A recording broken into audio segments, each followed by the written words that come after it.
kasih Anda masih bersama kami. Jangan pindah channel ya. Jangan. Karena kita belum ngebahas gitu loh. Nanti takutnya kan mereka udah ganti, wah ada Bang Handoko dan itu gitu ya. Takutnya kan Bang Handoko ini pernah ada mantan gitu ya kan yang buat apa ya? Maksudnya kan yang menyakitkan sekali itu lihat muka Bang Handoko. Tapi enggak lah gitu ya kan. Enggak sejahat itu kayak gitu loh.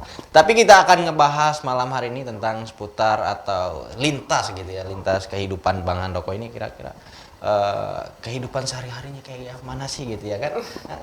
Gitu loh, icon udah. Oke Bang,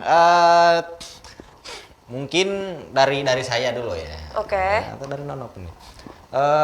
Sejauh ini Bang, ada nggak mimpi besar gitu ya untuk kedepannya lah tentunya sejauh ini yang ingin dicapai? Mimpi besar. Mimpi besar saya dari pertama kali saya berorganisasi di kemahasiswaan. Bagaimana saya hidup ini hanya untuk bisa bermanfaat bagi orang banyak. Wow.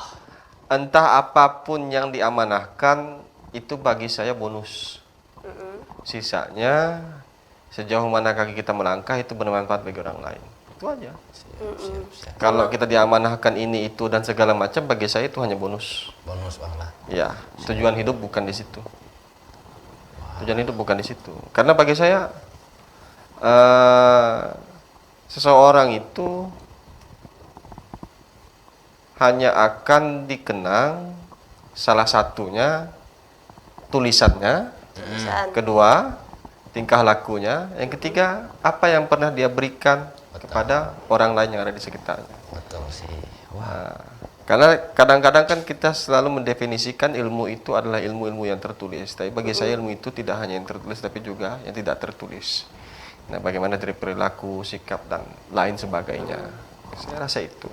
Wah. Materi praktek juga penting ya. Wah, sangat menarik sekali ya gitu ya. Wow, seorang laki-laki sejati ya.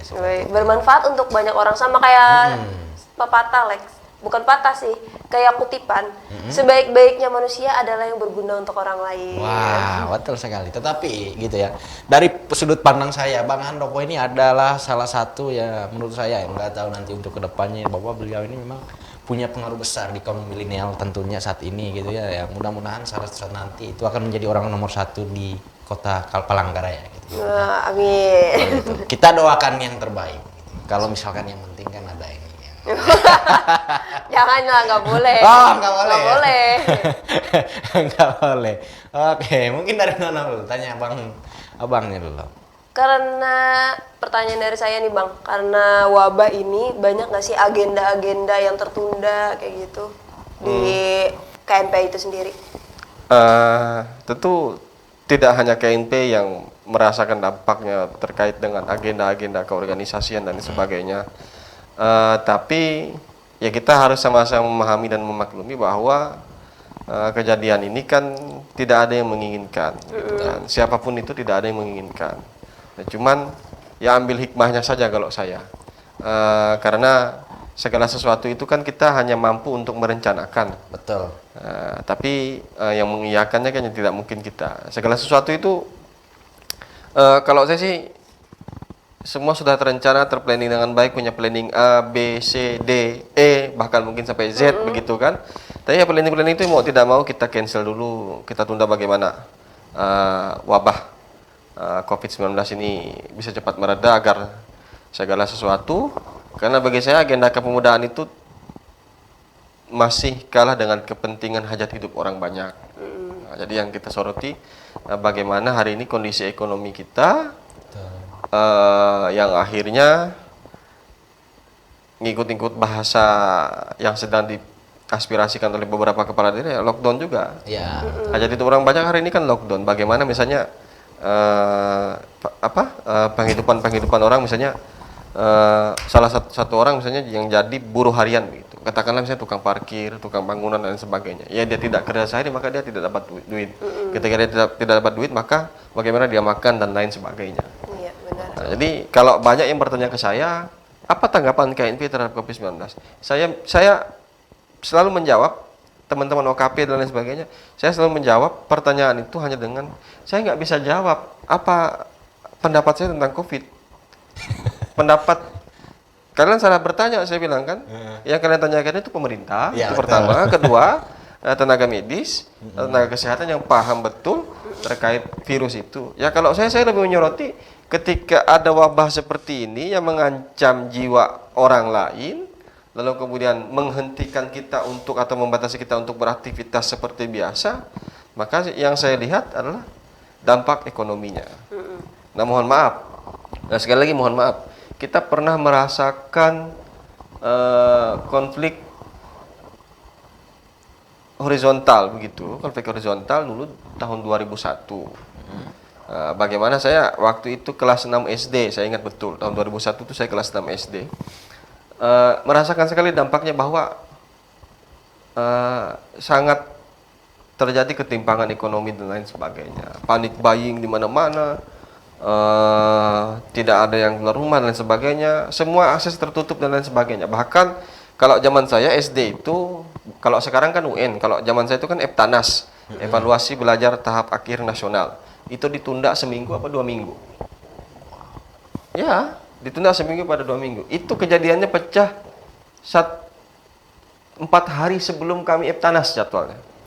Kalau nggak salah itu. Kami mau Eptanas, mau ujian itu. Kelulusan SD. 3 hari apa 4 hari itu. Akhirnya kan seluruh Kalimantan Tengah kan mundur semua jadwalnya. Nah, itu kan bidang pendidikan dan lain sebagainya. Nah, belum lagi urusan ekonomi. Bagaimana hajat itu perang banyak. Makanya kalau ada yang nanya ke saya bagaimana dampak COVID-19 ya, dampaknya ya kita sama-sama lihat. Ya. Bagaimana hari ini perekonomian mulai merosot. Dalam berbagai hal ya. Dalam berbagai hal. Toh sekarang kan UN ditiadakan begitu kan. Nah, akhirnya nggak ada lagi nanti yang misalnya SMA yang UN itu kan nggak pakai coret-coret baju. Kalau dia nggak coret-coret baju lulusan itu berarti dia lulusan tahun 2020 begitu kan. Jadi Coret online. jadi bisa dibilang lulusan corona. Lulusan corona. SMA lulusan corona gitu. Iya, nggak ada UN kan ditiadakan kan. Ya, betul. Udah ada keputusan Menteri Pendidikan.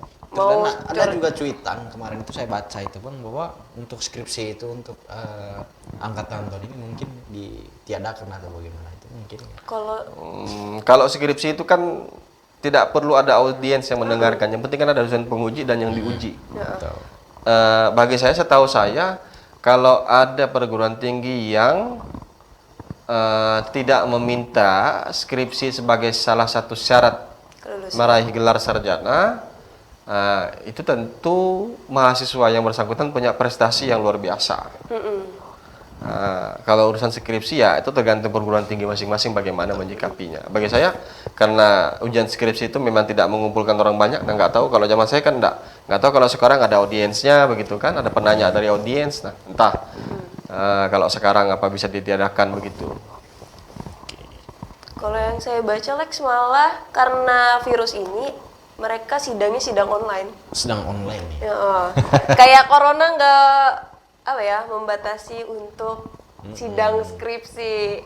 Wah. Oh, enggak juga, bagi saya sih ada kekeliruan kalaupun harus sampai sidang online, karena kan karena ukurannya kan jangan sampai mengumpulkan 40 orang. Ya. Nah, sementara setahu saya ujian skripsi itu hanya 6 orang, 5 dosen penguji, Iya, 5 dosen. 1 yang diuji. Nah, sudah. Nah, kan bisa atur jarak dengan ruangan yang cukup besar di kampus masing-masing. Saya rasa itu tidak mengganggu Nggak ini. Sementara di pemerintahan juga masih ada rapat-rapat terbatas yang dihadiri oleh sekitar 20 orang begitu kan, dengan jarak-jarak yang diatur dan lain sebagainya. Kecuali kalau perkuliahan. Nah, itu mungkin bisa dilakukan secara online. Jaga jarak. jaga jarak, social Jaga jarak. distancing. Kita berdua jaga jarak. Iya, satu. Tapi sayangnya jangan ya. Mulai ya Lex. Mulai ya, makin mulai. malam makin menjadi ya dia. Oke, saya lebih ngeblank ya pada malam hari. Mungkin apa ya, makanya ngeblank kayak gimana ya, kayak ada sesuatu yang kosong. Iya, apa tuh? pengaruh ada salah satu yang memang sangat apa ya, tiba-tiba ada Bang Handoko saya ngeblank, nggak tahu kenapa. Oke Bang, kira-kira perjalanan Bang Handoko ini sejauh apa ya, kira-kira awal dulu masuk di organisasi sampai sekarang itu sudah menjadi ketua cabang ya di Palangkaraya itu sendiri di Kalimantan Tengah lah tentunya. Kira-kira perjalanan dulu, kira-kira itu kenapa sih ada niat untuk masuk organisasi gitu ya kan, apa sih keunggulan dari organisasi, ikut organisasi itu? Mungkin bisa disampaikan buat. Ya saya selalu sampaikan ke misalnya ketemu anak SMA dan segala macam yang punya kesempatan untuk melanjutkan pendidikan ke perguruan tinggi, saya selalu pesan baik itu ke keluarga atau siapapun anak-anak SMA, jangan lupa berorganisasi. Betul ada orang yang keasikan berorganisasi sehingga tidak menyelesaikan kewajibannya. Tapi bagi saya begini, berorganisasi itu mengajarkan kita beberapa hal yang tidak diajarkan di bangku kuliah. Oke. Kalau tujuan saya pertama kali berorganisasi itu cuma satu sebenarnya, bagaimana saya bisa pidato di hadapan orang banyak. Public speaking ya terasa. Itu aja. Nah, saya masuk, saya belajar dan segala macam, ada yang fasilitasi kebetulan waktu itu bagaimana public speaking lain sebagainya dengan metode-metode yang diberikan. Lalu kemudian saya mulai nyaman, cocok dan segala macam, mengikuti terus setiap tahapan-tahapan yang dilakukan oleh organisasi, nah, sehingga sampailah pada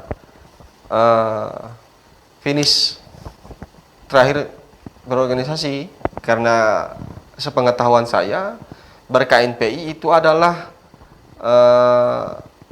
lintasan terakhir kita mematangkan diri dalam berorganisasi. Nah, jadi ketika mahasiswa, saya aktifnya cuma di mahasiswa sih, ketika jadi mahasiswa. Kalau SD, SMP, SMA enggak pernah ikut organisasi, karena memang sempat ada dulu mau aktif di ini itu dan segala macam ya, cuman terbatas karena kita menjadi siswa itu tidak sefleksibel menjadi mahasiswa. Nah, kalau jadi siswa itu kan kita masuk dari Senin sampai Sabtu. Sekolah saya kalau nggak ada full day school sekarang, Senin sampai Sabtu, masuk jam 6:30, pulang jam 1:30, begitu kan. Terus sampai rumah kecapean dan segala macam ya, nggak ada giro untuk kita berorganisasi. Nah, mungkin kesempatan yang bagus untuk teman-teman yang dulu sempat ikut PMR, ikut pramuka dan lain sebagainya. Tapi kalau saya tidak berminat pada saat itu mau ikut PMR ataupun pramuka. Cuman ketika mau di awal-awal semester kuliah ada ketertarikan melihat teman-teman yang fasih menyampaikan pendapat di ruang kelas dan lain sebagainya. Nah, ini yang membuat saya tertarik begitu untuk ikut berorganisasi di kampus. Kalau saya lebih dulu berorganisasi di ekstra kampus, sempat balik sebentar di intra kampus di BEM fakultas saja, sempat ikut latihan kepemimpinan manajemen mahasiswa tingkat dasar. Setelah itu pernah jadi ketua komisi pemilihan umum mahasiswa di fakultas. Peralihan pemilihan gubernur BEM itu dari anggota DPM-nya ke pemilihan langsung. Nah, saya ketua KPU-nya pertama di fakultas dulu. Nah, setelah itu aktif fokus saja di organisasi ekstra kampus. Selesai kuliah, kemudian ya sambil kerja kurang lebih hampir 2 tahun. Ada peluang masuk jadi pengurus KNPI, saya ikuti 1 periode. Kebetulan masuk KNPI bidangnya bidang jalan-jalan begitu kan, keliling-keliling. Lalu pada musda kemarin ya didorong teman-teman dan lain sebagainya ya, akhirnya diamanahkan jadi ketua begitu. Berarti begitu aja sih, mengalir saja. Tapi pada prinsipnya kembali ke awal tadi pertanyaannya bahwa saya selalu merasa bahwa kehadiran saya itu mesti bermanfaat. Itu aja, nggak ada lebih apa segala macam, nggak.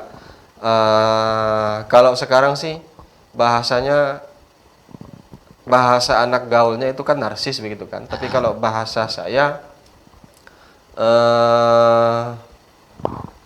kalau teori Maslow itu terbalik. Ada teori piramida di pelajaran ilmu budaya dasar itu. Nah, itu kan terbalik.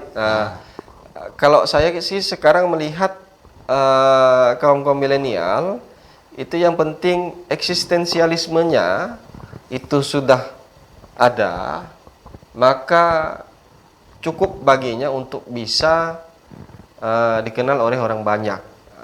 Tapi kebermanfaatannya apa? Nah, pertanyaannya saya kan di situ. Nah, oke, kita ini terkenal, ya terkenal begitu-begitu aja kan? Nah, artis TikTok, apa YouTuber dan lain sebagainya. Nah, tapi apa manfaatnya? Nah, jadi pertanyaan itu kan apa manfaatnya? Kamu jadi artis di TikTok itu apa manfaatnya? Nah, ada yang menjawab kan, ya menghibur orang begitu kan? Ya menghibur orang. Nah, tapi selain itu apalagi kira-kira begitu kan? Nah, kenapa nggak disalurkan misalnya jadi artis saja kayak sekalian begitu kan? Nah, kalau memang tujuannya untuk menghibur orang.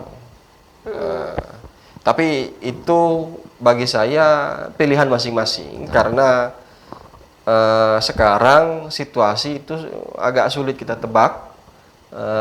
Pergeseran zaman, pergeseran peradaban, bagaimana seseorang yang penting saya eksis, yang penting saya narsis begitu, yang penting saya eksis saja begitu Lebih kan, ke apapun yang terjadi. pencitraan, Bang, ya. Iya, lebih ke pencitraan begitu kan. Katakanlah begitu, tapi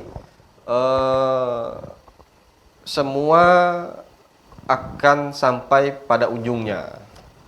Maka kalau saran saya teman-teman yang sudah populer dengan bidangnya masing-masing, itu juga harus menyadari bahwa kepopularitasnya itu atau kepopulerannya itu pasti akan sampai pada ujungnya. Iya, akan sampai pada ujungnya. Sekarang itu kan banyak orang yang entah kaget entah apa, kok tiba-tiba saya tidak terkenal lagi begitu kan, gimana? Makanya saya selalu katakan dengan siapapun yang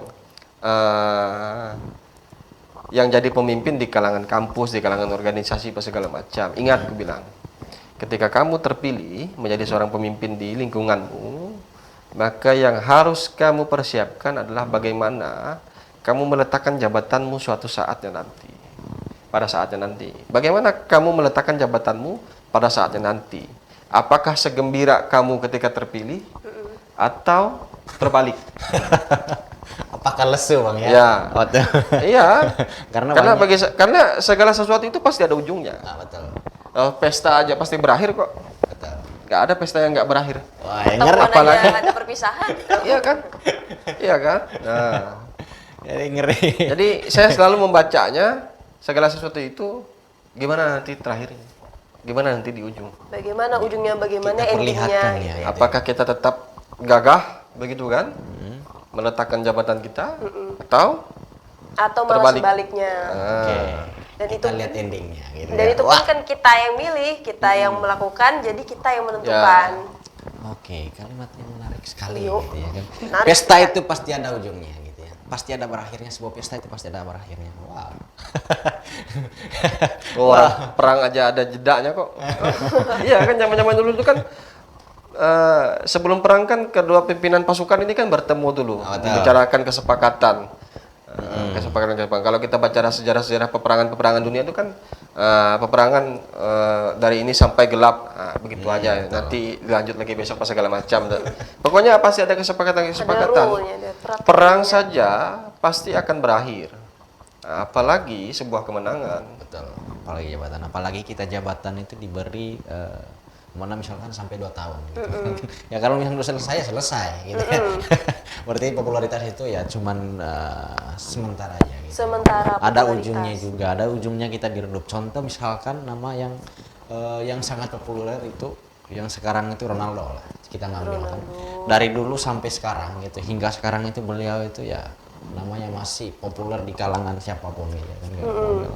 Tapi dengan usianya yang semakin menua gitu kan, otomatis dengan muncul nama-nama baru gitu, pemain-pemain muda gitu, artinya nama-nama dia itu udah mulai semakin menghilang gitu ya, seperti itu. Wow. Tapi mungkin jadinya melegenda karena sama kayak kata Bang Handoko, orang yang berguna itu pasti dikenang ya Bang. Beda sama orang yang sekedar populer, kemudian pas udah di ujung popularitasnya hilang, udah nggak semenarik kayak dia pertama awal-awal muncul kayak gitu. Semoga tidak ada pencitraan ya. Semoga ngomong-ngomong berakhir, semoga juga wabah ini lekas berakhir ya. Amin, amin, amin, amin. Oke, amin, amin, amin. Tapi sebelum kita ngebahas lebih lanjut pemirsa gitu, Masih banyak yang perlu kita perbincangkan pada malam hari ini yang masih banyak rahasia yang belum kita ketahui dari Bang Handoko ini gitu ya. Tapi sebelum itu kita akan kasih jeda pariwara dulu.